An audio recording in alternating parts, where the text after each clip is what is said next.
Hello and welcome to Disney Travel Tales, a podcast that allows you to immerse yourself in someone's recent Disney trip. I'm Jenny, and I'm so happy to be here with you talking about my favorite thing, Disney trips.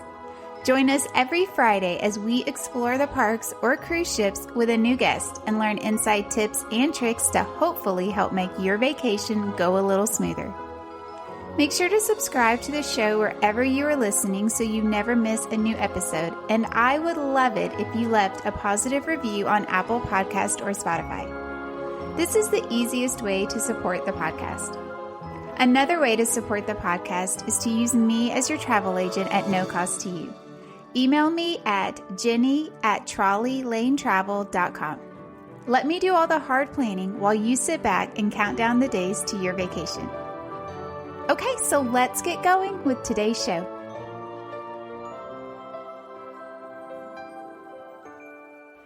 Hello and welcome. You are listening to episode number 93. This is the final part of Sarah and Ellie's giant mother-daughter graduation celebration trip that they have been on. I hope you love this episode. Their notes got kind of mixed up towards the middle end of it, but it's awesome. It's great. It all works out in the end, and it's such a fun episode. And I just had the best pleasure helping them plan this vacation and then getting to listen to how it all went. So I hope you enjoy the show. No, so that morning, before we left the Star Cruiser, we had woken up at 7 a.m. to get our appropriate Animal Kingdom Lightning Lanes, Genie Plus, etc. So we got Flight of Passage for 11:25 and Navi River for 10:55. And I also have that we were maybe able to get Everest at 10:15, but we maybe had to wait for a little bit after 7. Like after we checked into the Grand Floridian, put our stuff in the room, we were able to get that Everest Lightning Lane as well. So yeah. Yeah, so okay, but yeah, by then we were familiar with the Grand Floridian parking situation from having been there the other day for the spa, so we did decide to just self-park free and easy. Left the Star Cruiser about 8:45. We drove up there. I mean, it's probably a 15-minute drive, I guess. And we were, it looks like that's what we did. We decided to leave the luggage in the car. Yes. Because it was too early in the morning for the room to be ready at the hotel. So we just left everything in the car, which is, but just decided to do it. Yeah. And hop on the bus from Grand Floridian to Animal Kingdom. Well, we had the car and we could have driven to Animal Kingdom, but I think it cost money to park there at the parks. And so we just decided, let's just be set. So yeah, hop on the bus right away, 15 minutes from Grand Floridian. Once again, back down to That's so nice. Back down to Animal Kingdom, which is closer to where we were at the Star Cruiser. So it's a little back and forth, but it was good because then we were kind of hands-free and didn't have our bags or anything to worry about and able to start experiencing a full day at Animal Kingdom. Yeah. When we got into Animal Kingdom, I got pulled over for my second bag check of the trip. And the first one was annoying, but it wasn't that bad because I went straight to the bag person and they checked me. This time there were 15 people waiting in front of me for bag checks. Which makes me also realize that it's probably not just them being like, okay, well, whatever, it's slow right now, so we can do an extra check on you. It's some kind of actual programmed thing where after so many people go through that one metal detector, they have to send them over to have a check. Or it's legitimately about the metal in your bag, which, again, Did you have any water bottle. Did you have any portable chargers? I don't think so on this day. Some other day we had, but I think on this one, because we had been so not using our phones from the Star Cruiser, I didn't think it was necessary, and we knew we were going back at some point to get into our hotel room. So I don't know. It's hard to know. Yeah, it's hard to know. But I know they told me once that portable chargers will set them off every time. Okay, that's good to know for sure. It could be. Yeah. There were days we had them. I don't remember specifically if these were those days, but that could be. After after this time, I was like, absolutely not, I'm not doing that again. So I stopped bringing bags, which, as I had mentioned before, we're pros at not bringing bags because we never do at Disneyland because it's even worse at Disneyland. So it's like, not wasting time here, standing in security lines. So at this time, I hadn't remembered to charge my Magic Band the night before because we had been using the Star Cruiser ones, and so we had to go back to using our regular ones now. And I never tried to connect the Star Cruiser one to the app to see if I could use that for non-Star Cruiser things now that event is over, but I'd be interested to try to check that out. But my Magic Band was low because of that, and so I tried to ask them for a physical card, and they wouldn't give it to me because I had already scanned in. Well, yeah, so we scanned, and then we said, hey, can we get a card? Yeah. And they're like, oh, too late. So we should have asked like 5 seconds earlier, I guess. I thought that was interesting, that if you do want the physical one, to ask before you even bother scanning, otherwise they like won't let you do it or something. That's interesting. Yeah. We decided to get a little Starbucks because it was sort of a midday, like, you know, it was before 11, but we were already been up for some time and decided we wanted a little pick-me-up. So we did that, and we went from it. We kind of got it on the way to the Kilimanjaro Safari because we love to walk all the way straight to the back of the park first thing when we get in. and ideally, we then have to walk to the front of the park for our next experience. Yeah. And so we got on the safari, walked on, no lines, no waiting, everything's great, and we saw pretty much every single animal, and that was at 9:10. I have that noted. So I don't think it was the very first. I've heard the very first and the very last ones of the days are the best ones because it's, you know, feeding time. I don't think we were the very first, but it was pretty close. So, yeah. I love the safari. It might be my favorite experience of the whole entire trip. I don't know. I mean, aside from the previously described awesomeness of the Star Cruiser experience as a whole, I just love the safari. It's a cool, like Jeep. It's a cool vehicle that you get to ride in. It's cool to see the animals. It's very chill. I mean, it kind of has all of the benefits of being a zoo / safari, and I don't know. It's combined with Jungle Cruise, kind of a vibe. Yeah. Right? And yet you're at Disney World, and so it feels very kind of otherworldly and yet down to earth. I just really enjoyed it a lot. And we always try to go to zoos or aquariums and things when we have time on a vacation. So it's cool that this one was built into to that experience. And then after that, it was, like I said, I saw pretty much every animal. I had been watching the documentaries on Disney Plus significantly before. And so that was really cool to see everybody come to life the way that I had seen in those documentaries. And then we walked over to Everest for our lightning lane for that. And then, of course, we had to walk all the way back across to go to Pandora, to go on the Navi River journey, which was so cool. Beautiful. Yeah, that was so pretty. And I love that it's just a simple, you know, Pirates-like boat ride. There's not anything crazy happening there. And I think it was maybe on that walk from Everest to Navi that I was realizing that Animal Kingdom is like the coolest temperature-wise of all of the parks. Like, they have done so amazing with keeping the shade real, the water running through it, and I think part of that is because of the animals that they're really keeping in that safari. They can't have it be 1,000,000 degrees like it would normally be and have those animals be healthy. And so I really enjoyed to be in Animal Kingdom generally because the temperature was easily 10 degrees feeling-wise cooler. Yeah. So that was fun. But I loved the Navi, and going on Navi first made me extra excited to go on Flight of Passage, which we had also never been on, of course. I love the way that it interacted with the Magic Bands, too. So parts of the ride, lighting up your Magic Band. I just thought that was a really cool feature that, in fact, I would have liked to see more of throughout all of the parks. And there were other times and other rides where that happened, but I thought that was a cool experience. It's a nice touch.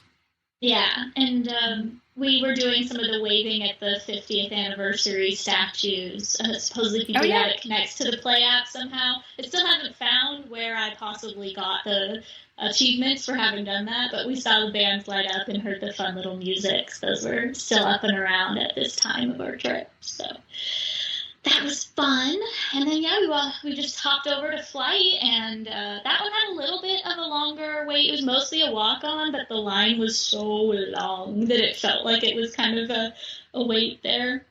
And that was such another wholly immersive experience. I honestly think it was maybe even more immersive than what Tron had been trying to do. It felt very similar in the style they were trying to go for, but Flight of Passage had the whole, like, let's connect you with your avatar based on your genetics, stand in your spot, and then we were seeing some kids that didn't really understand how to stand still, that their spot wouldn't activate, so we were having to wait for them for a little bit. Eventually, I think they would just send it through, even if somebody wasn't. Maybe the ride would not be 100% full sometimes, so they must have a way to do that, but they were trying to give even the kids the opportunity to, like, make the connection between where they were standing and the screen, which was a really cool touch. I also really liked that it's another one where it really doesn't matter where you sit, because at the end of when you get filed into the ride, everybody's a front row seat. It's just one. And I realized the second time we had been on it, later in the trip, that it's set up like Soarin' is, where the levels you're walking up are the level in the movie that you're watching.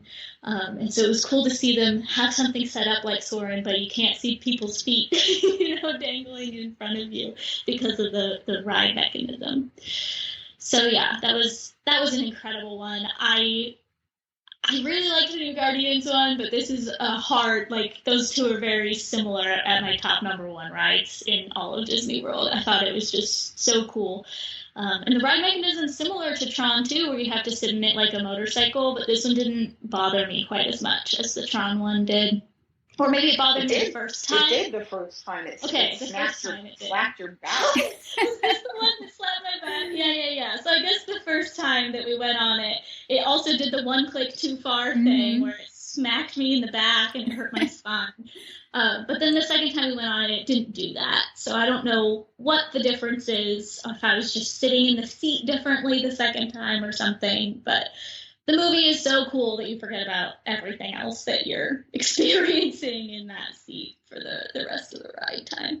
And it's another one where I feel like it was a good length. I could see how you wish it was longer because you're so immersive, but you go through so many different scenes and the water splashing in your face from the ocean. I mean, it was so fun. I would love to experience a similar thing in reality, so it was cool to have it be so seemingly real in that ride. Yeah, that ride's amazing. I love everything about it. I like when you sit on the car, it starts breathing. Yes. It's just it's so immersive in like the best ways. Yeah. I also like the way that they have you store your bags, where they have like the shelving behind you to put it in, so it's not too far away from you. You don't have to put it in the whole locker, but also nobody else is gonna like come by and steal it or anything. Because everybody's just there in your row, and you could see that if that was happening. So I really liked that. And then we exited through the shop, which has the coolest stuff in all of the shops. The color scheme of Pandora is my personal color scheme. Everything I do is always colored like that. I love bioluminescent things. I think it's so beautiful. I wanted to buy literally everything in that store, and I ended up getting nothing in that store because Mom and I just realized we're not like huge Avatar fans. It's not the number one most incredible movie for us or anything, but that ride and the colors and that store were special experiences in and of themselves too. So yes, for sure. Yeah. And then we went to get the lightning lane for Dino at this time, since we now had an available. So we got that for 11:30ish. And we had no idea what we were going into again for this Dino ride, and we were so pleasantly surprised to find out that it's Indiana Jones. Two things that I love: dinos and Indiana Jones. There So you if you combine those two theories, you get this ride, and it was awesome. Loved it. Yeah, Mom was so excited to go through the line and see all of the museum dinosaurs and then all the animatronic ones in the ride and stuff. I was telling Mom before we went on the trip, like, oh, I'm really sad that there's no Indy. It's like our number one favorite ride in Disneyland. And then we ended up doing the stunt show later, which was cool. But that was like the only thing that was Indiana, right? So we were so excited I was really excited to specifically find out that this ride was the truly exact same mechanism. Like, was it the Indiana Jones ride at some point? It felt like the same track. I was like, at what point in this ride would the arrows be hitting me in the face from the little bursts of air? It felt exactly the same. It's darker, obviously. There's not as many things on the walls until you're getting attacked by a dinosaur, but clearly the exact same. That was really cool to see that. So it's always been dinosaur, but they just announced at D23 they're changing that ride to the Indiana Jones ride. It's going to be silly. Seamless transition. Yeah. I'm sorry for it to be closed for so long for the, stylistic change, but it's the same ride. So yeah. No problem. I think that's why they're doing it. Which I don't know why they're changing it, because dinosaur is always a popular ride. Like, it always has a wait. Yeah. But I know in general, Indiana Jones is more popular. Like, people like it better. So I guess that's why they're changing it. Yeah. And they just had that pop-up bar, which we narrowly missed getting to go to. And so clearly they're trying to make it come back. I think because they're starting the new, probably movie line with the new lady from the newest one. Mm-hmm. So then, we had actually, I think we had mentioned that we got somewhere at like 9:10 or something. But basically our room was ready at 9, which was like almost nearly right after we had just left the car. So that was kind of silly, but yeah. But yeah, by then, after we did the dino, we kind of had done most of the stuff there at Animal Kingdom. There's a few things we hadn't done, but we decided now's a good time as any to go back to the room and get our luggage moved in and settled in. Mm-hmm. We had an early reservation for dinner at Be Our Guest, and that reservation was at 3:05. And so we figured, let's just go now early. It was like 11:45 when we made this decision. Get settled in the room, and then we can head over to Magic Kingdom and do some stuff before a reservation. So that's what we did next. Hey parents, do your kids listen to podcasts? Do they like solving mysteries and flexing their imaginations? Mysteries at Riddleton Elementary is a new children's mystery podcast. Your kid can join Billy Bonanza and Susie Sockington on exciting and wacky adventures as they attempt to solve mysteries around their school. Mysteries at Riddleton Elementary is available now on all podcast platforms. Yeah, and I had wanted to meet Moana, but then when we walked by Moana, kind of coming back or going to Dino, maybe, they were like, she's in an important meeting with the chief, so she's not coming back until like 3:40 or something, and I was like, all right, well, it's not going to happen today. So I wanted to try another day, but it ended up not happening. But it was cool to just walk by where she was and see that. I think she's kind of the one princessy person that I haven't seen at Disneyland, basically, and so I thought that was special and unique. But then I just heard the other day that she's getting her whole like own land or something, like area there, so that'll be cool at some point to see pictures of and see what it's like. But yeah, we went back to the room and unpacked, and the room was great. Yeah, what'd y'all think about these? I got to tour these rooms, and they're some of my favorite rooms. Yeah, they were really, really cute, and we had a nice view out to see the Polynesian and the bay, all from our particular room orientation. And the ceilings were nice and tall and airy. I also really liked, in almost all the rooms, the bathroom was like a good separation from the living area. Sometimes in a hotel, it's kind of awkward if you have to go to the bathroom with everybody else in your room, but I always felt like they were separated really nicely in these rooms, so I really liked it. I thought the room was totally great. It was nice. It was newer. It was spacious. It was light. Nice balcony. I was kind of disappointed at the what I would call extreme construction that was going on at the Grand Floridian. It's the Grand Floridian, right? It's supposed to be like the big fancy hotel for Disney World, next to maybe Polynesian. But the outside construction was fine. You know, there's a bunch of scaffolding out and that's outside. It's whatever. But the whole lobby was totally walled off and under construction. And so right from walking in, I was disappointed at kind of not getting that nice grand welcome feeling of, hey, you've arrived at this amazing resort. Instead, you just kind of walk in and there's a bunch of walls and construction and kind of no lobby.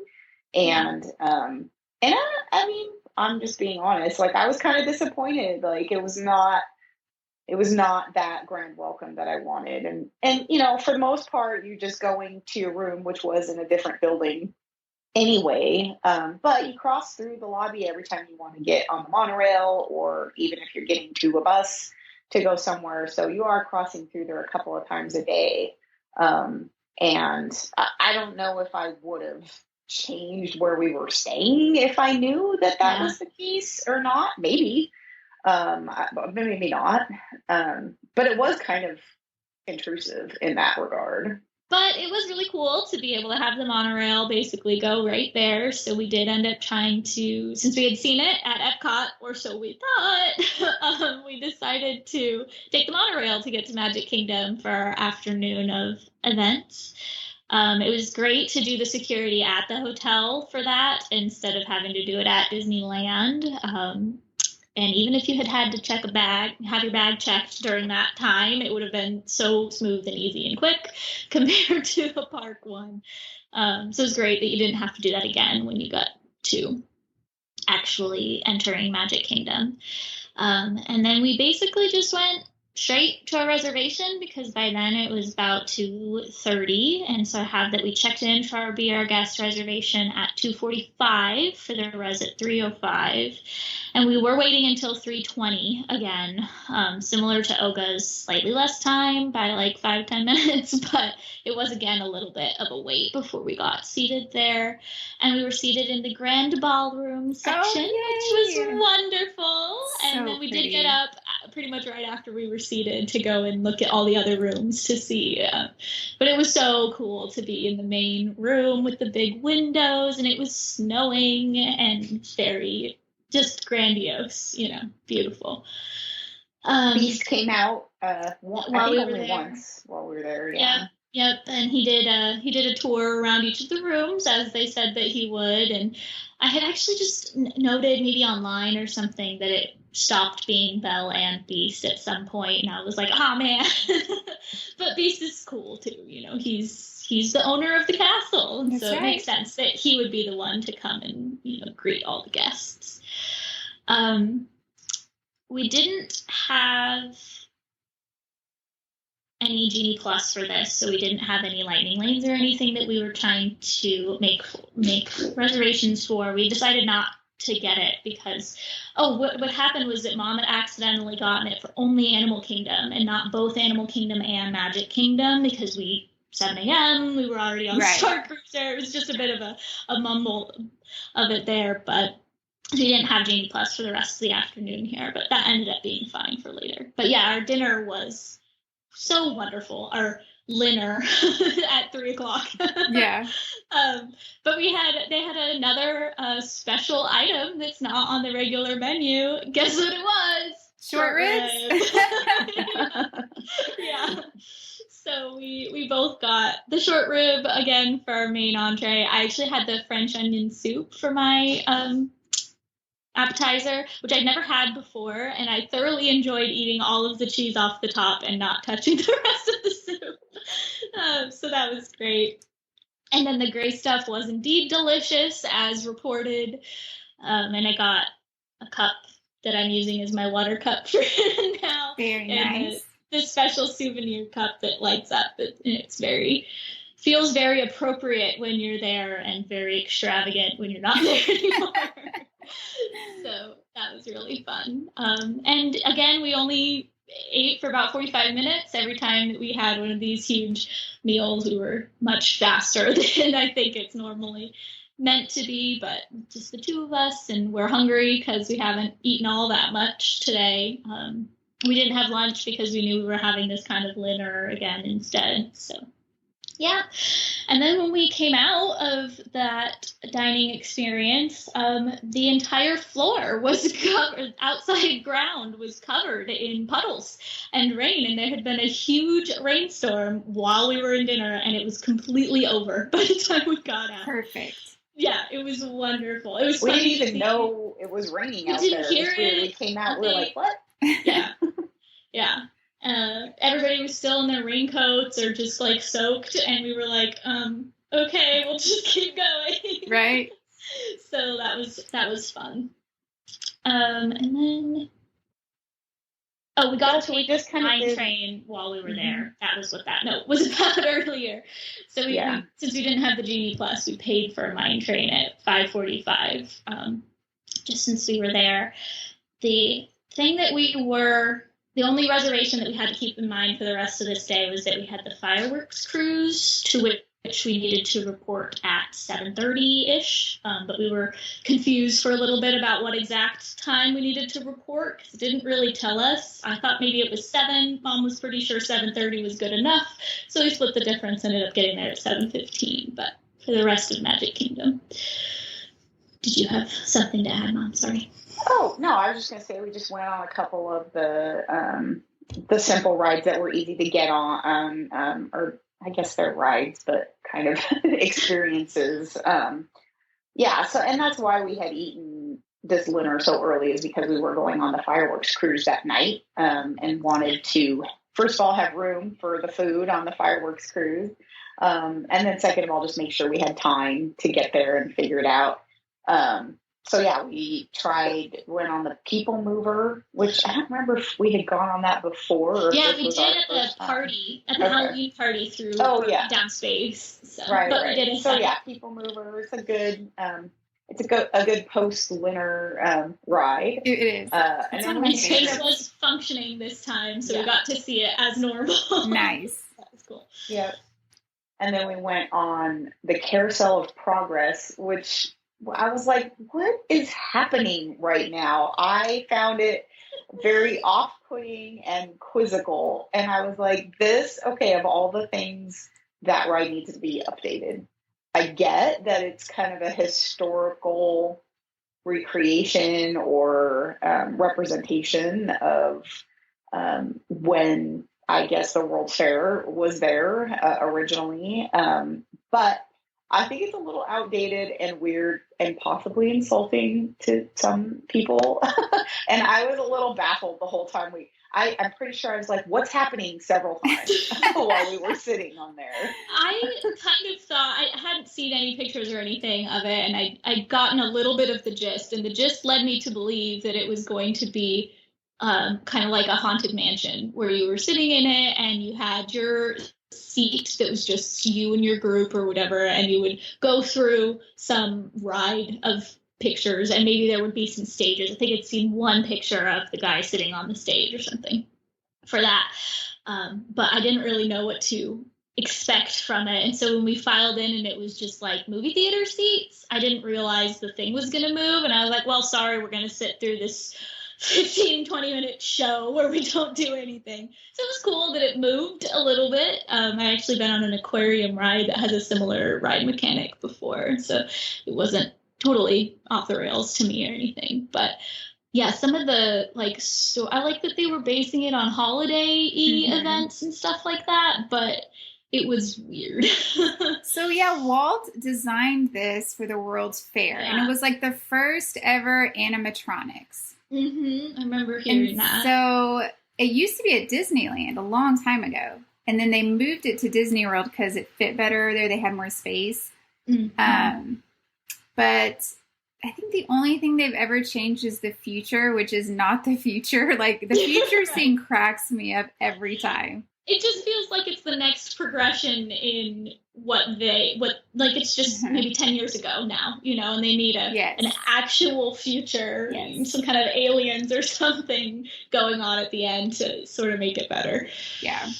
I think you could honestly just like bump off one of the two middle ones, like keep the first one, maybe bump off one of the two in the middle because they're about the same, and then move that 10 years ago one into the third slot, and then put a fourth slot future one or something. I don't know. Again, giving Disney ideas, but it was an interesting position that we were in to really have not had any expectations of some of these rides and experiences because we had never been on them before and didn't care to spend time researching what was it going to be like. I'm thinking about some of the stuff at Animal Kingdom too was like that. And then this was one, and there's a few other experiences throughout where we didn't know what kind of ride it was at all. Like we were talking about the dino ride, we didn't know at all. Is it a roller coaster? Is it a chair?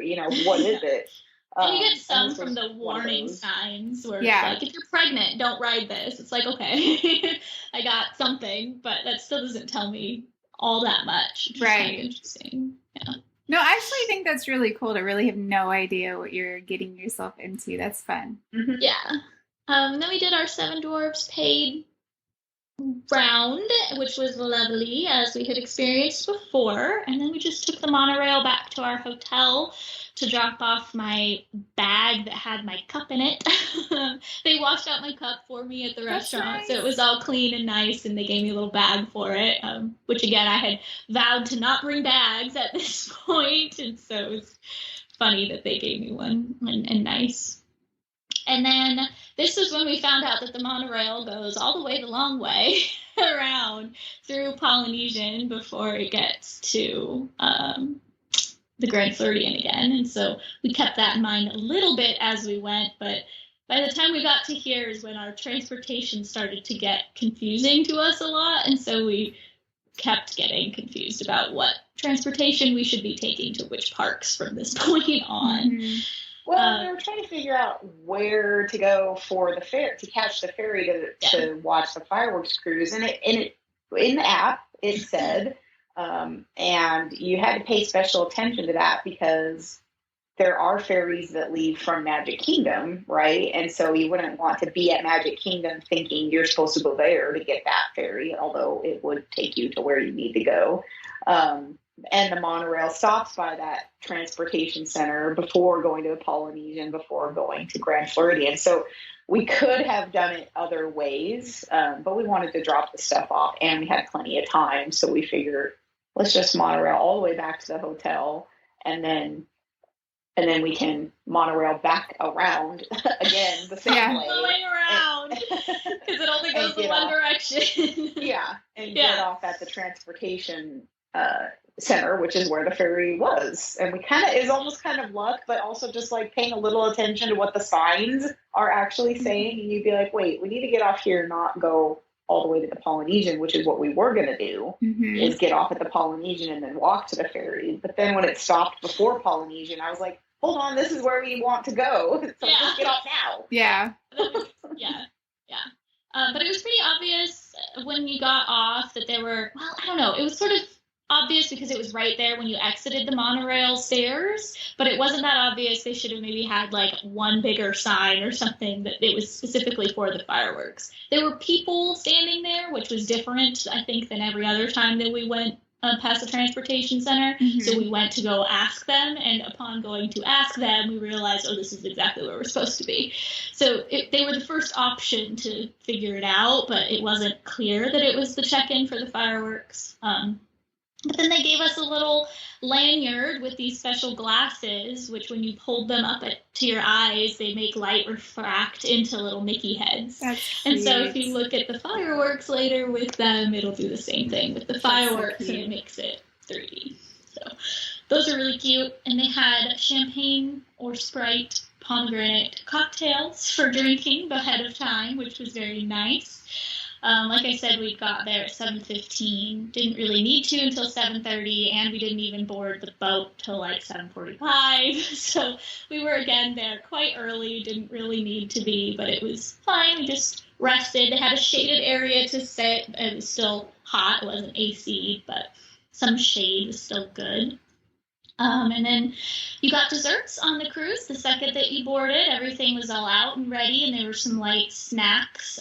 There was a make your own donut bar and some other little truffles, and there was some kind of like ice creamy thing too, I think, that I'm forgetting now everything. But there were so many different little options, and some macarons and things that everybody likes and whatnot. And the desserts do go away in the middle of your journey, but it is quite just sit around and talk and eat your desserts for about an hour before the fireworks really start. But since you're out there, I actually heard you mention this on another podcast episode. There's some Seven Seas Lagoon light up electrical parade. Electric symphony boat. Yeah.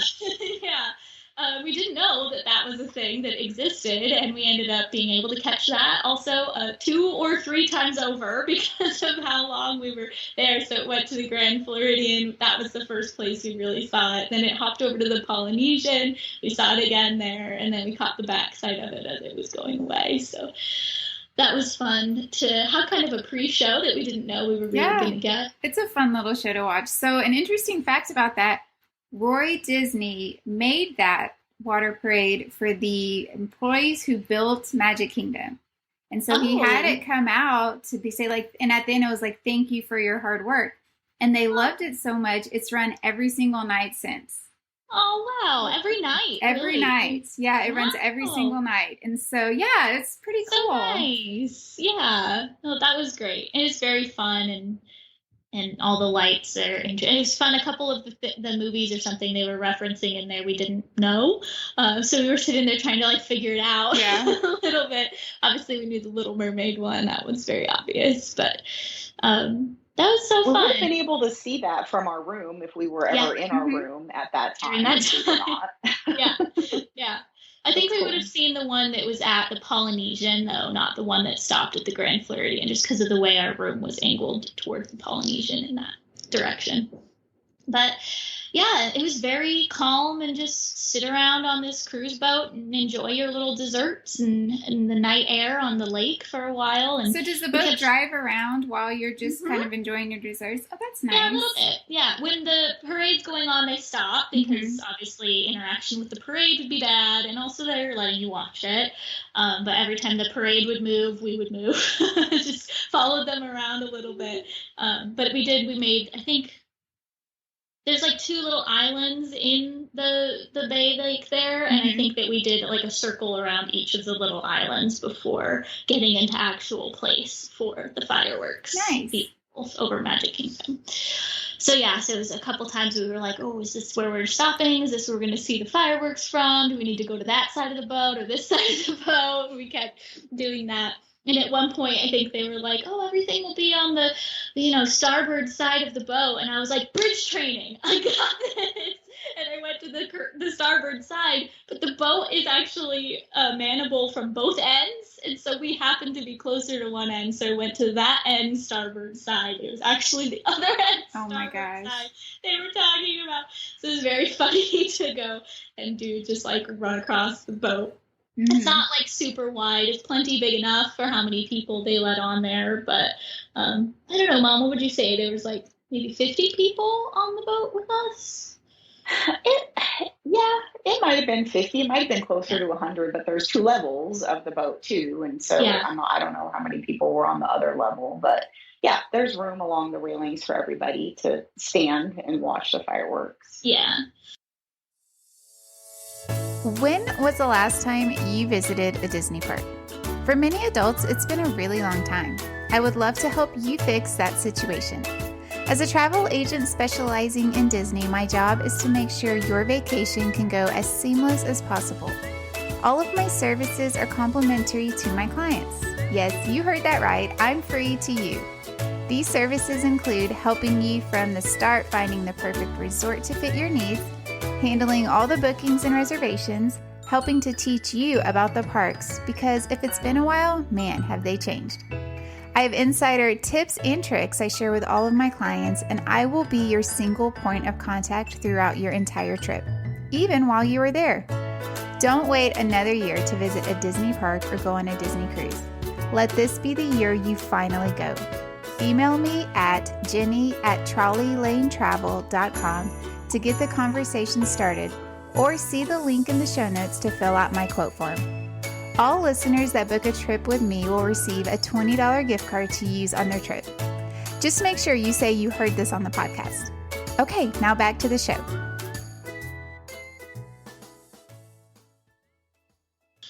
If there were definitely some seat areas you could sit on, but if you sat, you would not be able to see the fireworks because everybody else was standing, which is typical for like a concert or something. But then, so they did pump the music for the fireworks through the speakers of the boat, which would be expected, but we weren't sure was going to happen. You can't really see the projections on the castle super great. You can see a little bit of some things happening, so we did not see the castle projections really to give feedback on that. But the fireworks, timing with the music is always beautiful and fun and so well executed, and with the fun little glasses and stuff like that. It was great. And it is about 20 minutes of fireworks, so it's a good long time to be able to have a not crowded place to watch them. And then the little dessert party included at the beginning as well. That's nice. That was a great little addition to our adventure on our kind of, another calm day since we had been hotel hopping again on this day in the morning. And then I would recommend bug spray. Yeah, that's right. The boat was just covered in bugs. For real? I really hate spiders. I really, really hate spiders. But for once in my life, I was like, thank you for the spiders on this boat, because I know that you are actually doing what they say spiders are supposed to do. It was flying bugs. I don't think they were the bitey kind. I think they were just the lake kind. But if you don't want them near you, bug spray would be helpful. Good to know. It's because it's on the water, it's hot, obviously, and the boat lights are on this side of the boat, and so they attract all the bugs. So, and we weren't the only people. Several people were kind of standing back to the interior a little bit, saying things like, I'm standing back here to avoid the bugs. So it's not super appealing, and maybe it's not as bad other times of year. But I would have felt better with my bug spray on, which I had brought and stupidly forgot to put on.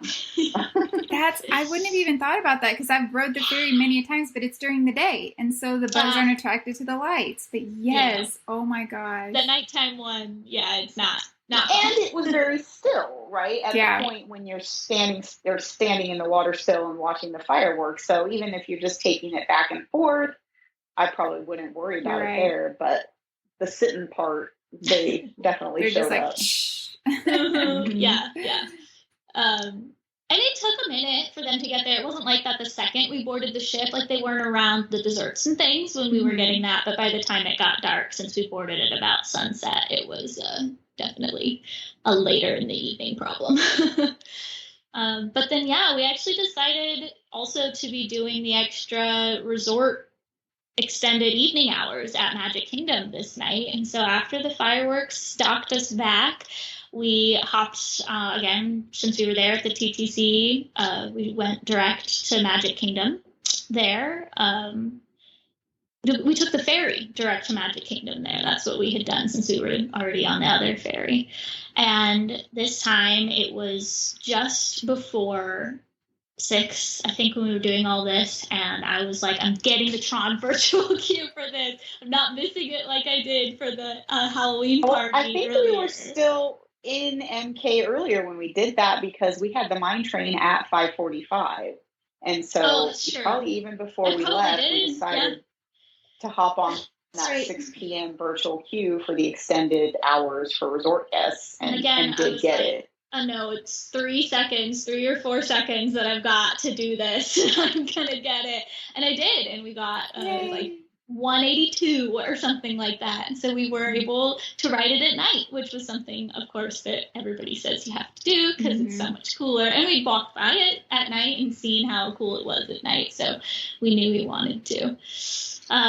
Then we went back to Magic Kingdom, got all in, no problems, and we went on Pirates. And we had been given a balloon exiting the ferry from the fireworks cruise. And apparently my balloon wasn't allowed on the Pirates ride, which I had never experienced balloon issues before. I never bought one of those big balloons or anything. But Mom had tied it to my graduation cap that I was wearing, and so I was not able to remove it from my hat at that point. Would have had to cut it off. And so I was like, due to the fact that it is attached to my hat, can I please just like have it? It's not going to fly away, get stuck in your ride or anything. They literally wouldn't. So they made me leave my hat in their like cast member personal item storage bin at the front. Which is nice. Very kind of them. Yeah. I was scared that they were going to have cast member rotation and the same cast member wasn't going to be there when I came back to ask for it. That was not the case. It was totally fine. So I was able to go and collect it later. And then because of this, I was scared about taking it on Tron as well, especially with the locker situation. I didn't know what they were going to do. But as we exited Pirates, there were like a ton of kids. I have a special note that there were a ton of kids throwing fits about not wanting to be there. Like this extra extended magic hours this day, every parent was forcing their kids to be there longer than they wanted to be there. And I was like, y'all just need to go home. Like, just accept it. It's too late. And it's late because those hours don't start until like after 9 p.m., right? So yeah, and some nights it doesn't even start till 10 p.m. I think it might have. Yeah, so it's like 10 to midnight. Yeah, and it's like, you know that fireworks is the great excuse to say that is it. That is all we are doing. Go home now. Yeah. And so I didn't really note that any other time on the trip, but for some reason this night it was extra bad. But then we waited for Tron. We got into the virtual queue spot for Tron, and we ended up waiting. Which is way shorter than that daytime virtual queue that we had seen the other day, because I was really worried about that. It really was. And it was nighttime, so it wouldn't have quite been as bad, and still wouldn't have been pleasant, right? But we still did wait for 40 minutes, which I thought was kind of a dramatic time. Like, the virtual queue is supposed to help not have, crazy long lines. Didn't really seem to be working for that. And that's like twice my upper limit of what I'm willing to wait, so... So it's even longer. Right. We did skip kind of the pre-show for it this time because we just got in the tail end of another group that had been let in, and they had already been watching the pre-show when we were let into that group, so we went through. But it was super cool at night. You still get hit in the face with the blast of hot air from outside, which honestly feels a little bit like the Mummy ride from Universal when the ceiling sets on fire. That's what it feels like, I think, in the Tron ride when you're going outside. But then seeing all the lights blending into the night sky, and I always thought it was cool to see the crowd of people waiting below too, and from standing there that you can hear our screams when we're screaming on the ride, and so that was wonderful and fun. And then that was all we did. We basically just went to try to do Tron, and since we waited for 40 minutes, it was basically over by the time the extended magic hours were basically over by the time we finished. So then we went back via monorail again, the whole circuit again, and got back to our room at midnight proper. So it was quite a long day, even though, I think we had a lot of breaks between events, but it's a bit dramatic. But yeah, so then the next day we were going to do Animal Kingdom in the morning again. Which was our original day that we had planned to do Animal Kingdom before we added the day before. So we woke up at 6:45 for our 7 a.m. events. Made sure to get the multi-park Genie Plus this day again. Make sure. That's actually weirdly easy to forget when you're waking up at 6:45 in the morning after having just got back to your room 6 hours earlier. Yeah. Make sure to click the button multiple parks. Yes. And then... And we were planning Hollywood Studios in the morning this day and an afternoon Magic Kingdom. Yeah, so it was the reverse. So we got a flight of passage individual purchase for $645, and then we had done the Genie Plus reservations for Hollywood Studios. That's what we were doing. That's right.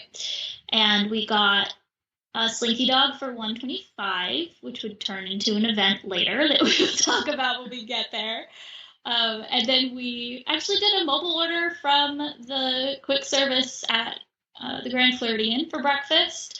I got a cupcake for breakfast, which is my favorite Disney breakfast. Totally useless. Mom always makes me eat a side of bacon with it, so I just asked for it at this point. So that was fun. Mom had gone to the gym, I believe, this morning, and so she actually got it on her way back from the gym. Did you want to talk about the gym, Mom? Yeah, so I actually went into this trip sort of thinking I was not going to go to the gym any day, which for me is a big deal because I work out every day, normally in the morning before work. And I couldn't stand not going to the gym as it turned out. And so I did go to the gym here. I also had gone to the gym at the beach club, and they're okay, but in both cases I thought they're woefully small for the size of the resort. And I get probably other people feel the same way I thought I felt, that I'm not coming here to spend my time going to the gym. But enough people were there that it was slightly busy. I mean, I was able to find a spot and find weights that worked and do my little workout. And it seemed like everybody else worked it out too. But I do kind of wish that they were a little bigger, or maybe even had two, like one on this side of the resort, one on another side of the resort, I think would make sense. But as somebody who travels a lot and uses a lot of hotel gyms, that's not an uncommon issue. I think sometimes they're just a little bit small, and, I appreciated having access to it, and I did use it for the rest of the time that we were there. And so it was all right, but it wasn't ideal. Which I found really interesting, because I know people come to these hotels for not going to the parks for various business things or just to visit their families, and a hotel that would be this grandiose for that kind of a purpose would have a gym 3 times the size. It'd be this huge spa attached gym thing, which the gym for the Grand Floridian is attached next door to the spa, but it still was just like a regular hotel gym, which I thought was kind of interesting to hear about. Yeah, I've only seen one of the gyms before, and it was packed, and it was really small, and I was like, I remember thinking, I thought I would think it'd be bigger. Yeah. We decided to do laundry this morning too, and so it was kind of all part of, get up early, 6:45, and I was like, I feel like I almost might have even gotten up earlier, but because I wanted to work out, I wanted to do laundry, I wanted to get breakfast, and then we had to get the 7 a.m. lightning lanes, etc. So it was good that I should have started the laundry before I went to the gym. I really should have. We didn't know what the laundry was going to be like for a minute. And I still think it was strange, because I'm still not sure if it works like this everywhere, but for hours, Mom called and asked them how it worked. And they were like, oh, well, are you a vacation club member? And if you are, then it'll be free. But it made it sound like if you weren't a vacation club member that you were going to have to pay coins. But then it was free, wasn't it, Mom? You didn't have to pay coins. Yeah, it was free. There was detergent there. There was actually free detergent, just pods out on the machines. There was a machine where you could buy some if that wouldn't have been there, I guess. But I don't normally do laundry in a laundromat, but I have done it before in my life. And I think it was a pretty typical small public laundry experience, right? There was 2 washing machines and 2 dryers. What I should have done is put my wash in, then gone to the gym.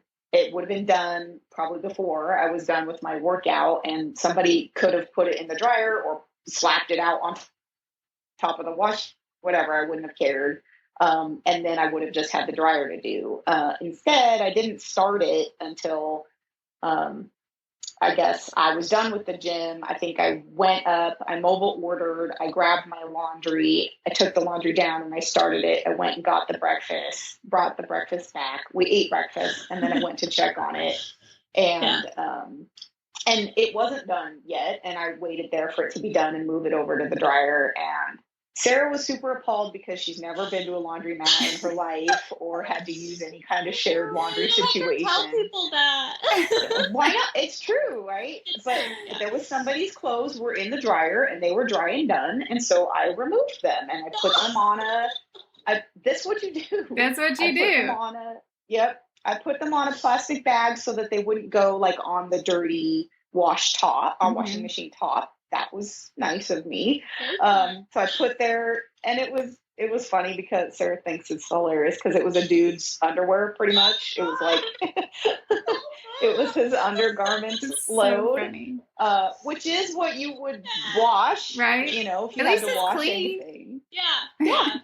So I took them out of the dryer, I set them on, and then I put my stuff in the dryer and then just went back up to the room, and we had plenty of time because, you know, the park's not even opening until 9 a.m. So if you get going with your day at 6:45, you have plenty of time to do all this before you need to leave. And there was nobody in the laundry room at first when I was down there.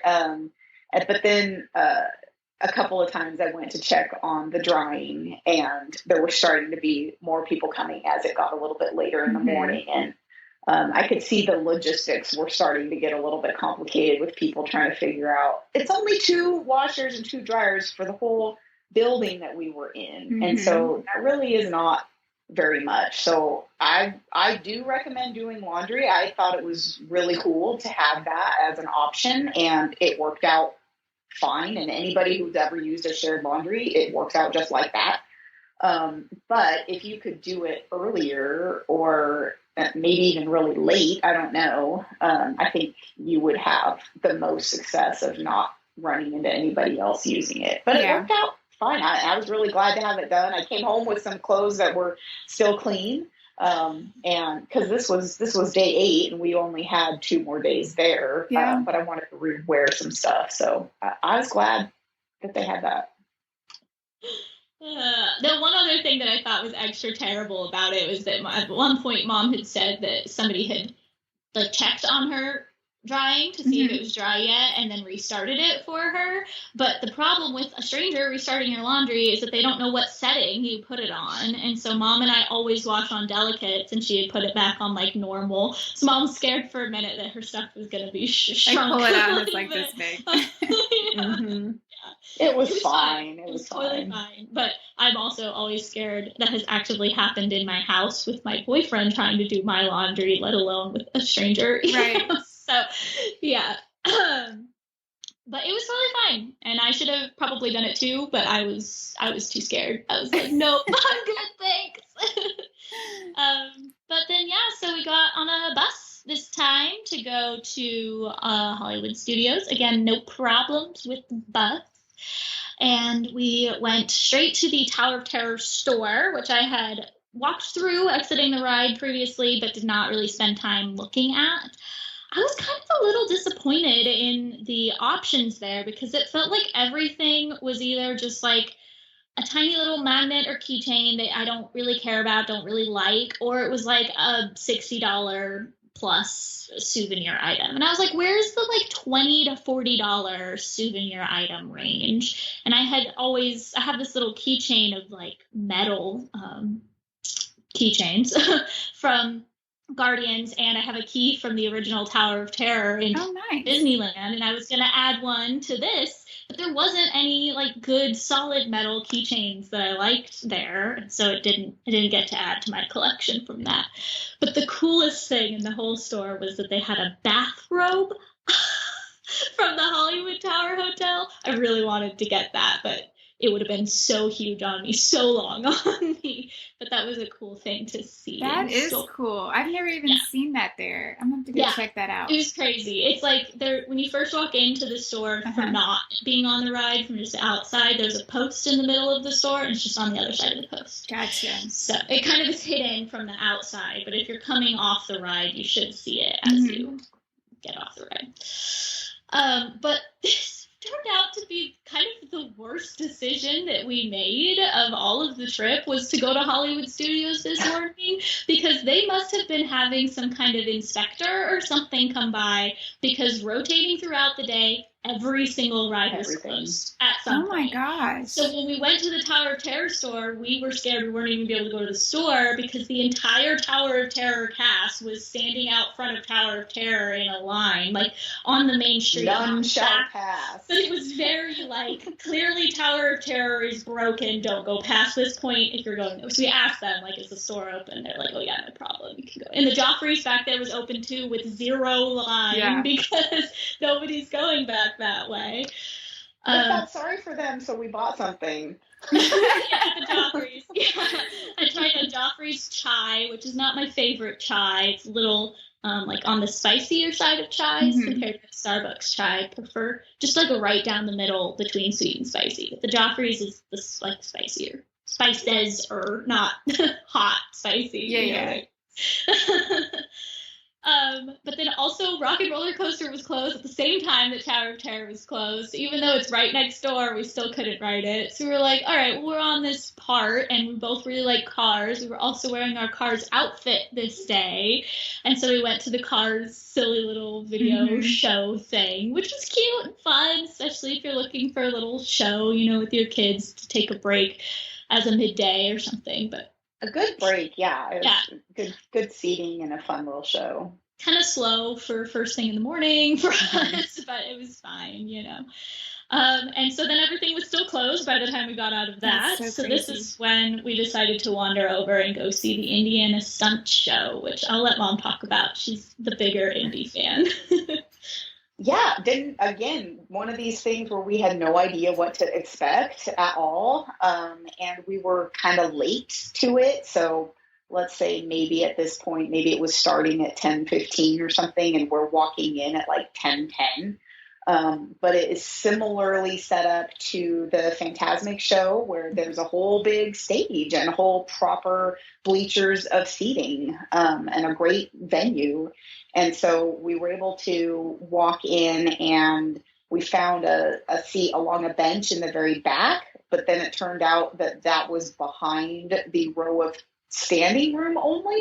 And so everybody filled in standing room only, and we were sitting on this bench behind them. So obviously we couldn't see anything. Yeah. So we got up from there, and we walked all the way to the very end. And we were going to try to leave, because we were we can't. Yeah. So we were kind of heading towards the exit, and then towards the exit, there was some totally legit standing room spots. So we were like, oh, well, let's just stop here and watch. And it was totally a good spot to stand and watch. And I was thoroughly impressed with the show.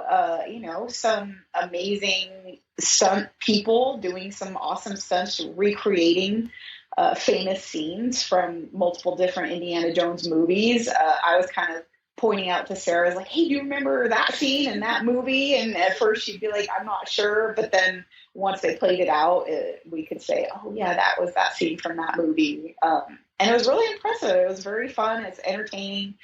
We were standing the whole time, but that's only because we were late. If you came earlier, you could sit. And it was pretty long. It's maybe even half an hour, maybe? 20 minutes, half an hour, yeah. Yeah. And so I thought it was just one of those cool experiences that if the rides had not been closed, we would never have gone to that show. We would have been doing other stuff. And so it turned out to be a good opportunity for us to see a really cool show. Yeah, that's a fun show. Yeah, it was really good. It was cool to watch. And I love, I was cheerleader in high school, and I did tumbling in my cheer. And so seeing other people doing tumbling things is always like, oh, I used to know how to do half of what you're doing. Yeah. And a quarter of what you do. then from then, everything was like closed on that half, and our Slinky Dog wasn't until later. And so we just like wandered around. I think we did some more Pokemon Go at this time.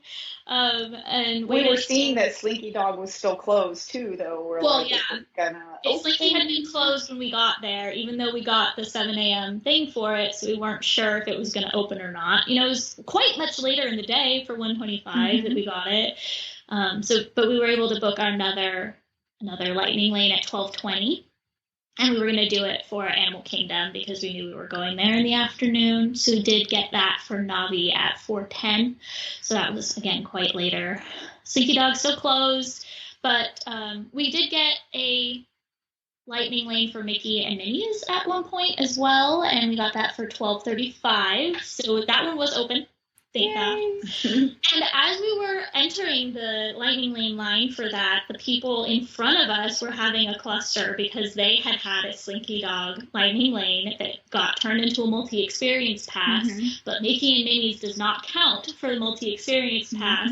And so their friend was able to get in. They had a normal lightning lane, but then this one person wasn't able to. And so it was like, oh, that's so hard to have your group split up because one of you had the multi-experience thinking you could do it together and then you didn't. But then it made us wary, like, okay, what are we going to do if our Slinky gets turned into a multi-experience? And we were able to see on the app which rides were not counting for that. You can see that, but not until you get it turned into a multi-experience pass. Because at 1:20, Slinky still wasn't open, and it turned into a multi-experience pass. And then we decided we didn't talk about Mickey and Minnie, though. Oh, sorry.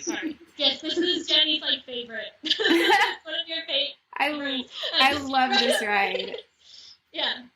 Go ahead, Mom. You talk about it. Oh, yeah. It was really cute. You know, little entrance into the line. The waiting room area plays the little video, and then just a cute little ride. Again, didn't know what to expect. Didn't know if it was a roller coaster or like what kind of ride it was at all. And so then I liken it a little bit to Ratatouille, like sort of familiar ride experience. And so it was cute and fun, and we really enjoyed it. I was glad that we got to do that. Yeah, I also liked how they had a screen in the front of the train, like how Spaceship Earth does. It's always fun to see the like correlations technology they use in multiple rides, and so that one was fun to see repeated there. The ending scene of that is so sweet. It always reminds me of the Kiss the Girl scene in the Little Mermaid ride too. Like just the lights are all blue and everybody's just having this happy picnic with music, and it's so heartwarming for sure. Cute. So. It's such a cute ride. I love it. Yeah. But then, so then we got our multi-experience pass, and Mom had the brilliant idea for us to use it since everything else was still closed and you can't use it on Rise or Mickey Minis. We didn't really need to go back to Galaxy's Edge again, but we decided to go and use it for my 2 pass on Tower of Terror again. Yes! My favorite! So this had opened back up by the time we got there. Everything else was closed, but this one had opened back up. And I was like, I wonder if the inspector is moving on from his general inspections or whatever. And as I was in line using my second Tower of Terror, I heard someone say that Slinky opened again. And I was like, oh, come on. But by then, all of our lightning lanes and everything were for later. And so we weren't going to be able to do it. And so we only did Rock and Roller Coaster that one time, and we never made it on Slinky Dog, which is so sad. But just crazy. Yeah. But yeah, I mean, you just cannot predict rides going down or for Slinky weather, because if it rains, it's shut down. Yeah. I do think it was weather related, at least partially for Slinky, because I recall there was sort of a threat of storm in the sky. It never did rain on us, more or less the whole time. But I remember thinking, I wonder if this is weather related for Slinky, because we walked by and we saw the tracks out, and I was like, oh, that looks so cool. But I could see how that would be affected by the weather more than some. They have the lightning detectors, and if lightning's so far, they can't run it. Yeah, that could have been it. That could have been it.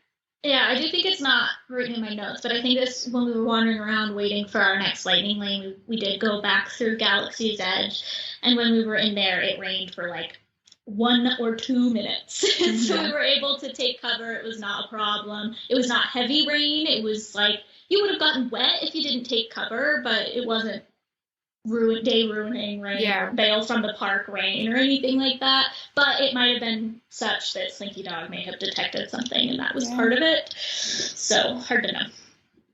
But then at this point, we decided we were going to do dinner in Epcot, possibly, for some reason that I don't remember.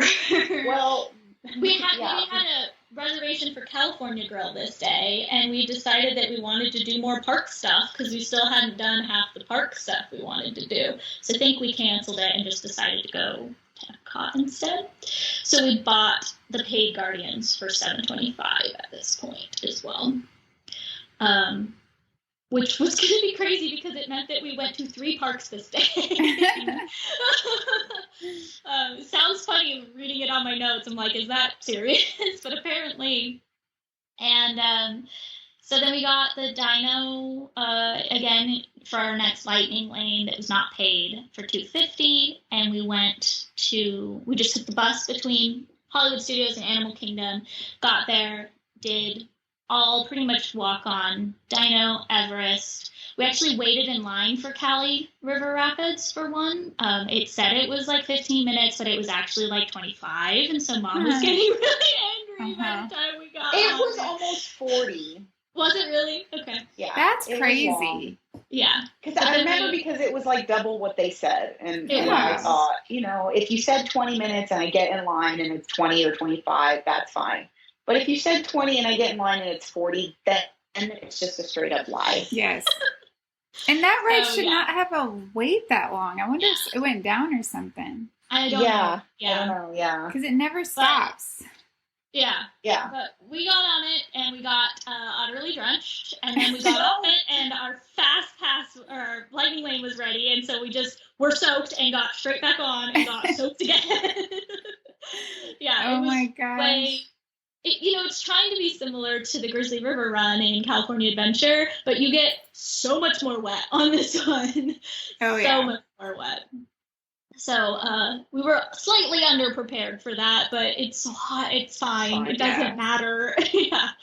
And then we, of course, walked all the way back across the park to go to Pandora for our Navi lightning lane, and then we also had our paid flight that we had gotten this morning that we went on. I wanted to try to stay there at night because I heard that Pandora is really cool at night, but at night means when it's dark, and it is not open while it's dark during this time of year. So that was sad, but facts. But that's also why we ended up going to 3 parks on this day, because we started out at Hollywood Studios, had that experience, hop over to Animal Kingdom, did everything at Animal Kingdom, but then they close at 7.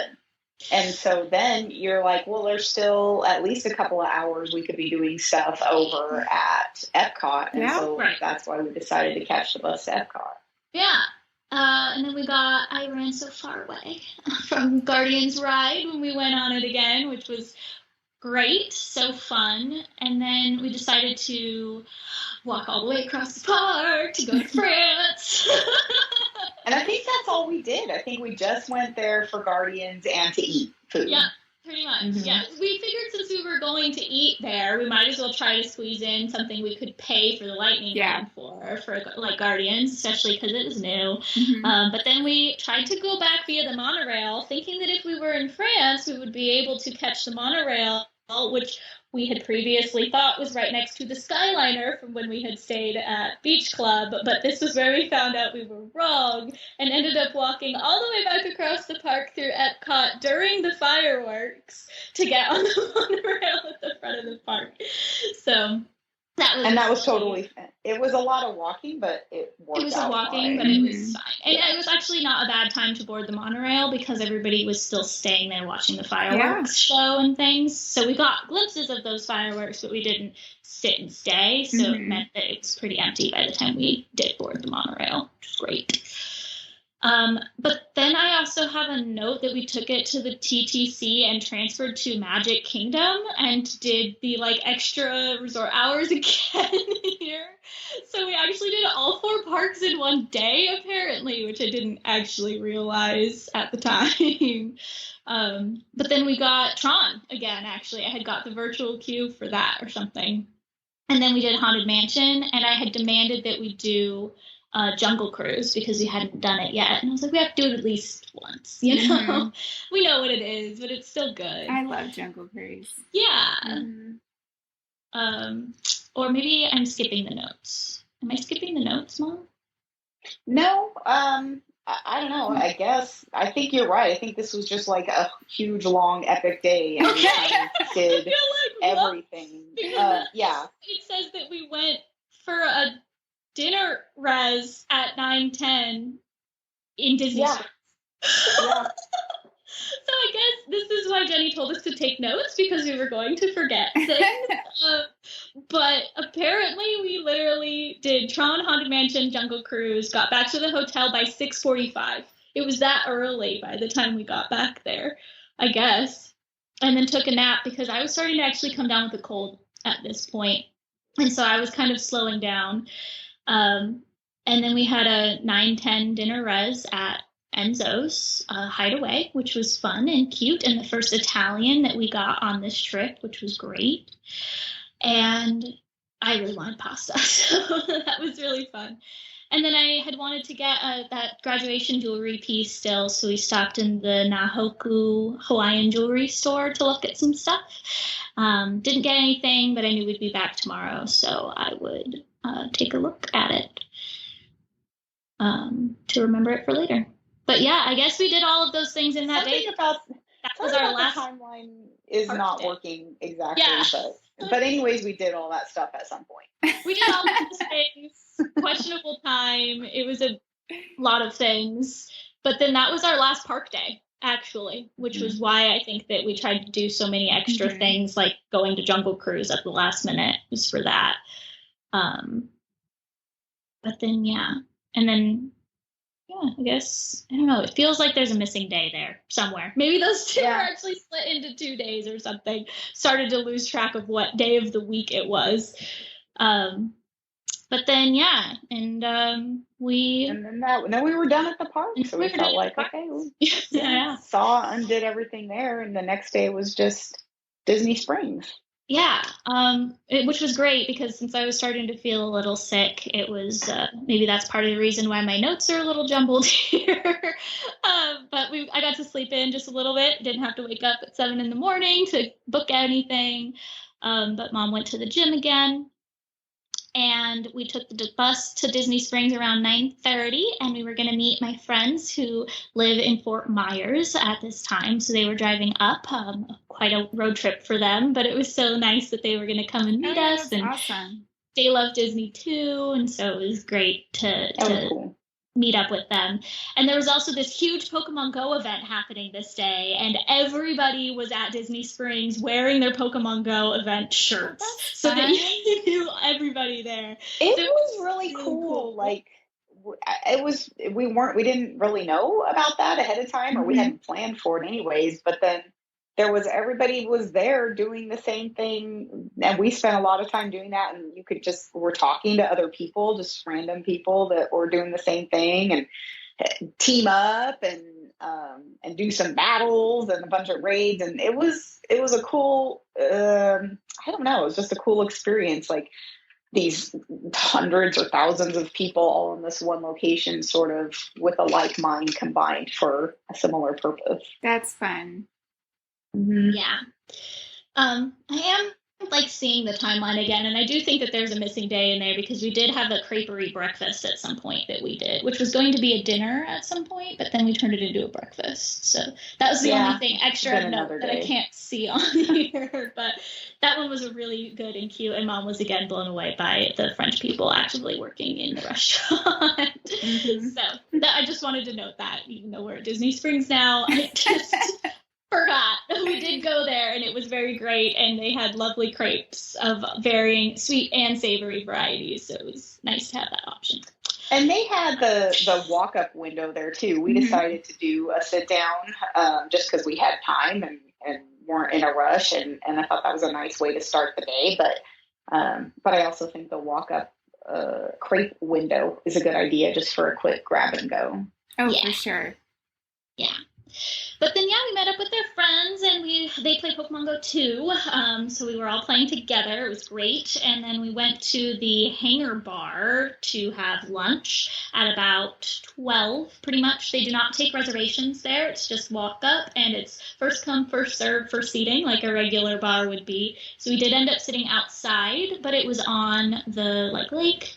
So it was nice and cool enough. It was still a little warm for sitting outside even, but still pleasant to be there. It was shaded. Yeah. I liked it. Nice. I liked the vibe there. It was a cool place to sit for a while. And us and our friends, whenever we eat together, we like to just do appetizers. So we got like 3 or 4 different things and just split them amongst ourselves. Except for me, the picky eater. So I just got sliders, plain sliders. It was great. But then Mom really wanted to go to Gideon's, which we had seen photos of, and it is a virtual queue situation again. So even though we were done with the parks, we had to do another virtual queue. And she had to go talk to somebody about it. There's not even an option to not do the virtual queue. Similar. No, but I mean, like, you have to. If you go there, you better do it. Yeah. This is a threat. They told us it was going to be a 2-hour wait. Ended up being an hour and a half. And then after you got back in line, it was another 15 minutes from the virtual queue line, which is how the virtual queues for the rides should work. But, it's not. I think the virtual queue for this is so smart. They just tell you, like, you can go do other things while you're in line. So it's kind of nice. Virtual queue should mean, Yes. Yeah, I thought it was a great idea. It worked well. We wandered around and just did shops and took it easy. Pokemon. And then I got a text that said it's time for your cookie, and so we ran back over there. Even though, of course, we were halfway across, almost all the way across Disney Springs. We were at, like, the Christmas store when we got the call, and then had to go Trek it for cookies. So, yeah. Yep.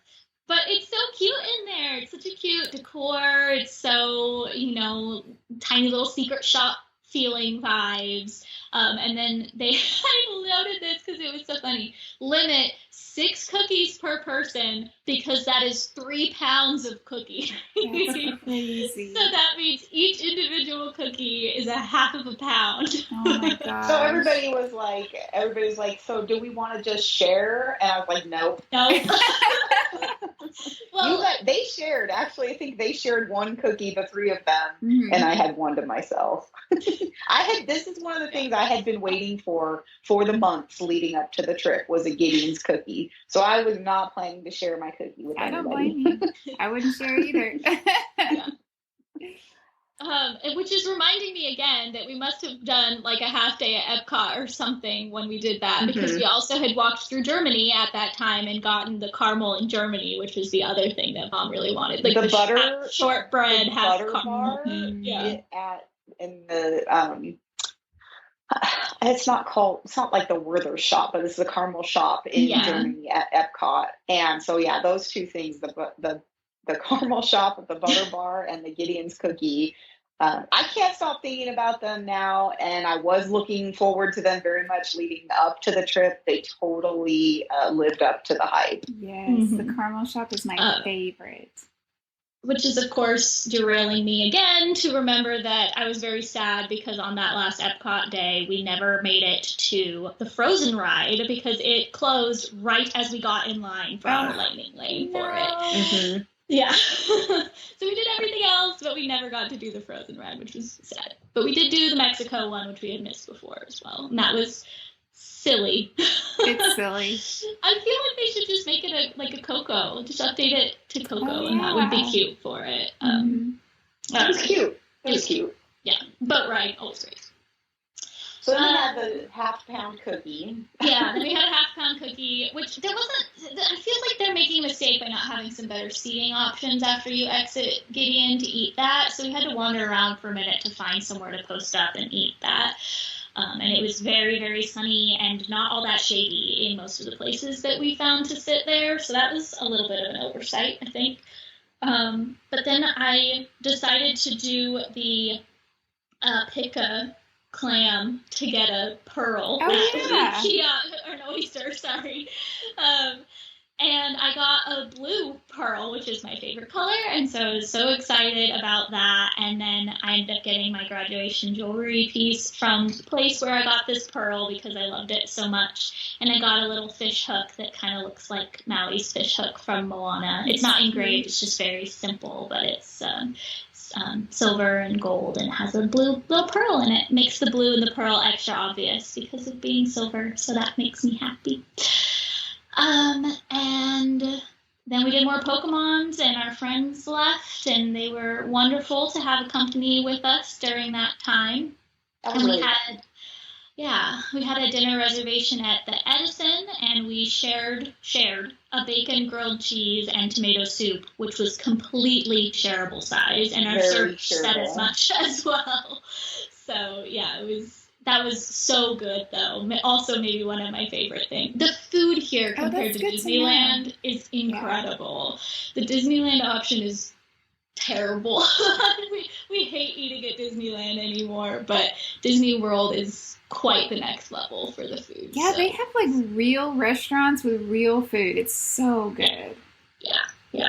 So good. Yeah, we love it's really, I'm really glad because I mean, in case you couldn't tell, the food was one of the things I was really looking forward to about this whole trip, and it delivered. I mean, I wasn't disappointed at all. So, and we only had these limited choice. You know, we only had 9 days of eating, and I could easily do twice that and still not eat everything that I really wanted to. Oh yeah, and that's the fun thing too is every time you go back, you can eat some like all new places, totally and there's still places you can eat. Like it's just so much good food. Yeah, and we ate half our things at the Epcot cheese situation, and so that wouldn't necessarily be there if we didn't come back at the same exact time. Right. So, yeah. But then Mom had seen the night before when we were at Enzo's for dinner that the Drawn to Life Cirque du Soleil show was having availability and decided to get us tickets to go. And so we went to that this night after our friends and after dinner. And it was so cute. And it's, you know, again, these amazing stunts, these amazing people doing crazy things with their bodies. And, you know, there were some times when I was like, it's that mistake part of the show, or did they do it and then they're playing it off? Like, you can't tell because they're so good at what they do and they just make it go seamlessly. That was a extra cool, fun add-on that we hadn't been planning for till the last minute. Yeah, cool way to just end our whole experience there, because this was our last night. We were leaving in the morning. And a very intimate, small theater, too. So the venue is not super huge, which is great because I think anywhere that you would sit would be a good seat. Yeah. And so it's hard to know that if you've never been in it and you're just looking on the app and try to pick what seats you want. Right. But I don't think you can go wrong, and I definitely would recommend it. Yeah. But then we took the bus back, which, again, I think we did have to wait like 5 minutes this time for the bus. And I almost thought that we weren't going to make it on the first bus that came because there were quite a few people in front of us. But we did end up standing on the bus, and it was fine. And we made it back to the hotel around 10, which was, again, we started late and we're ending early by this point. And I was not feeling super great again by this point, so it was nice to be able to come back and get to sleep and pack up our bags and make sure everything fit with our giant droids that we had collected and all of this. And then we woke up the next day, our last day in the state, and left for the airport around 6:15, 6:30, which, again, we had rented the car, so we just drove ourselves and dropped off the rental car, which was even easier than picking it up. About the same as any return rental car situation, of course. And then the line for security at the airport this morning had just gotten long, we heard an agent say, as basically we got there. Like, if we had gotten there 15 minutes earlier, we would have gone straight through, but instead we had to sit and wait. And we also have Clear and TSA PreCheck that help us through our securities, but it's difficult to tell here where you stand in line to get to use those ones. A lot of places will have a Clear sign with the blue TSA PreCheck added onto that part of the sign. They do not have that here. It's just a regular looking Clear sign. You go through the regular Clear line, and then they cut you across the front of everything to the PreCheck line afterwards. So that would have been interesting to know. We asked somebody like 4 times if this was the Clear and PreCheck line. And then when we got there, we finally saw that technically you can't go straight from there into PreCheck, but they hand guide you all the way over to the PreCheck line, which is good for us. I had traveled through Orlando through MCO before, and it is one of the busier airports that I have traveled through. So I wanted to make sure we had plenty of time and were as fully set up as we could be. And so it was good. We got there early, and you always end up having plenty of time after security, but you don't know. And I think that airport can get pretty busy. Yeah. So it was fine. Yeah. But our flight was leaving at 9:10. And then I got on my flight, and that was to Seattle again, just because that's the Alaska port always. And then my flight back to Salt Lake was at 1 p.m. No problems getting on that. And then Mom's wasn't until 3. And then it was funny because of all the time changes that happened. We both ended up getting home at 4 p.m. our respective times, which was 1 hour apart from each other, but still. That's funny. Yeah. And then as soon as I got home, I pulled out the droid because I had always intended for it to be a cat toy from this point on, and the cat loves to play with the droid. That's good. He's always running around chasing it, so it's very fun. Cute. Good inclusion to the house. But yeah, that was basically our whole trip. Wrapping up the last couple seconds there. Yeah, y'all had an amazing trip. I know when I was helping y'all plan this, I wanted to be a stowaway in the suitcase and come along because it sounded so fun. I was like, I want to go. We would have loved to have you. Overall, I would say it was a lot, and I would wish for, and I always say this, but we never still do it, I would wish for a little bit more downtime, which we could have created in our schedule, but it's really hard when you get there and you're in the moment, you're like, oh, but we could do this ride, but we could do that ride, but we could do that ride. And you never end up, I never end up planning into our day an afternoon of just hanging out at the pool and not going to any parks. You never do. Yeah. I highly recommend it. I think it's a really good idea. And yet, as I say that, I've never done it. Oh, yeah. It's a real thing, though. Like, I do the same thing. I'm like, we're going to rest this day. And then we end up going to a park. And I'm like, why didn't we just rest? Yeah. And it's like, sometimes if you have a kid who just loves to go to the swimming pool, it can remind you, like, hey, go to the swimming pool and stay. But we're like adults. We're like, just go, go, go. And then we can't remember so that it's okay. We even had our spa day, which was like a literal 1 hour that we went to the spa and then we turned around and went straight to Star Cruiser. Yeah. So, yeah, it was kind of funny how that all worked out. So, looking back on your trip, what was your least magical moment? I've been thinking about this, of course, as one does, and it's so... everything was so amazing, and it was so great, and I think that it almost added to the trip in a magical way of a kind, but the kid barfing coming out of the elevator was so disgusting. I think that was like, it simultaneously broke the magic and also made it like you were watching a spit take on a movie in the movie set that you were on, And so I think at least for the Star Cruiser, that one had to be kind of the least magical moment. Otherwise, it was all the rides being broken that one morning in Hollywood Studios. That was really stupid. Yeah, I would say that. I would say the morning that Hollywood Studios was broken was kind of a bummer. And honestly, the only other time I felt like kind of a bummer was walking into the construction at the Grand Floridian and walking in, and not even walking into the 1-bedroom at the beach club, but just the way that the cast members handled the situation when I was talking to them on the phone. I would have liked for that to be somehow more accommodating. I guess that wasn't possible. But I sort of felt like they're just like, sorry, nothing we could do. And that just wasn't the reaction that I was expecting.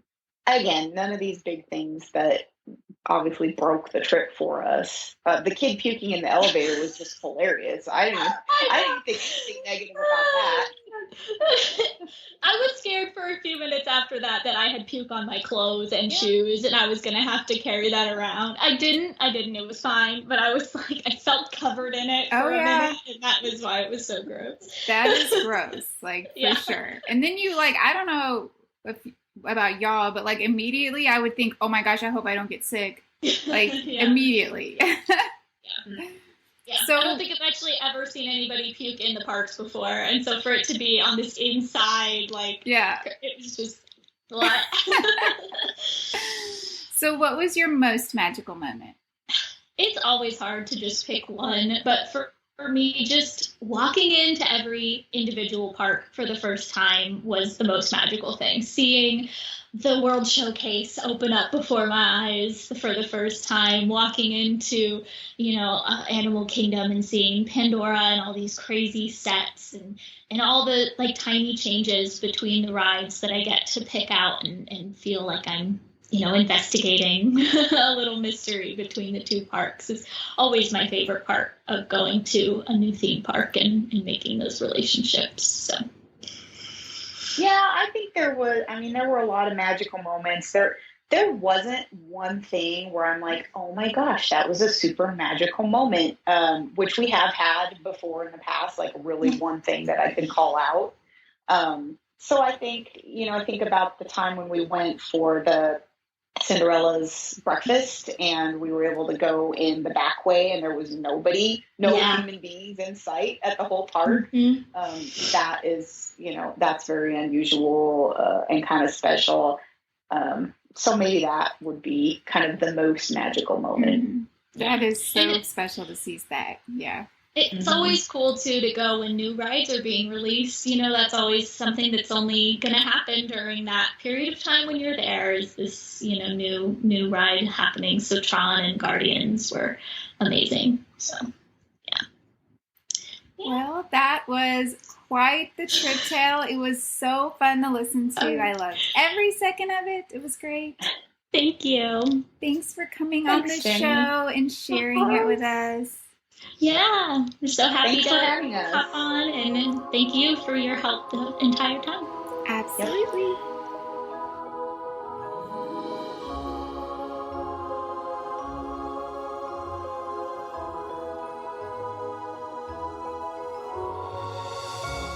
Thank you for listening today. I really appreciate you spending your time over here with us, and I hope this was just what you needed to hear today.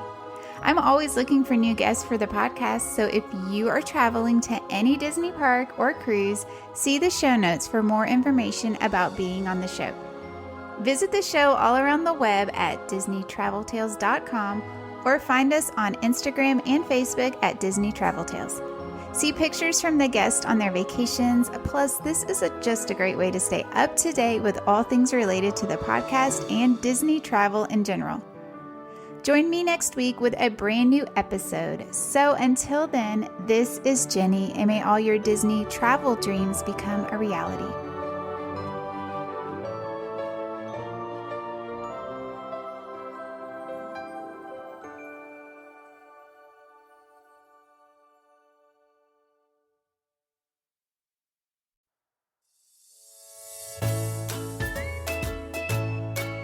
Hi, this is Jenny, just popping on with some exciting news.